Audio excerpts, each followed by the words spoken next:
నేను తెలంగాణ తెచ్చిన పార్టీకి, తెలంగాణ తెచ్చిన నాయకుడికి నేను ఓటేశాను. మీరు కూడా ఓటేయాలని విజ్ఞప్తి. Thank you. జైల్లో ఉన్నారని చూడాలి, ఏం చూస్తాం? మోడీ గారు జైల్లో పెట్టారని చూడాలి, ఇంకేం చూస్తాం? ప్రపంచంలోనే అతిపెద్ద ప్రజాస్వామ్య దేశం భారతదేశం.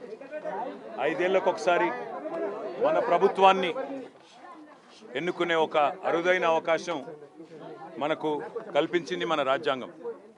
రాజ్యాంగం కల్పించిన ఆ హక్కుని పూర్తి స్థాయిలో వాడుకోవాల్సిన బాధ్యత, వినియోగించుకోవాల్సిన బాధ్యత ప్రతి భారతీయుడి పైన ఉంది.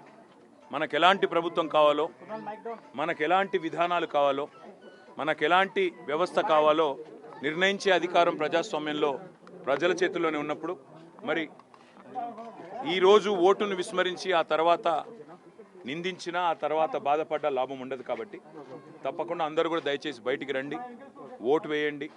మంచి ప్రభుత్వాలని, మంచి నాయకులని, మీకు మంచి చేసే నాయకులను, మంచి విధానాలకు మరి ప్రాతినిధ్యం వహించే నాయకులకు మీరు తప్పకుండా ఆశీర్వదించాలని కోరుతూ, మరి ఇవాళ ఇక్కడ తెలంగాణ ప్రభుత్వం కూడా పాపం కరెంటు పోకుండా ఒక్కొక్క పోలింగ్ స్టేషన్ దగ్గర ముగ్గురు అధికారులను పెట్టి, జనరేటర్లను పెట్టి చాలా కష్టపడుతూ ఉన్నారు. వారికి కూడా ధన్యవాదాలు. అదేవిధంగా దేశవ్యాప్తంగా పోలింగ్ ఏర్పాట్లు మరి సజావుగా జరిగే విధంగా నిర్వహిస్తున్న ప్రతి ఉద్యోగికి కూడా హృదయపూర్వకంగా ధన్యవాదాలు తెలియజేస్తూ, ఇవాళ దయచేసి బయటికి రండి, ఓటు వేయండి.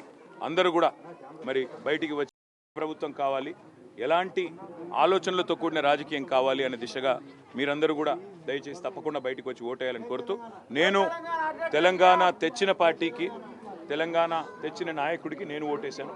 మీరు కూడా ఓటేయాలని విజ్ఞప్తి. Thank you.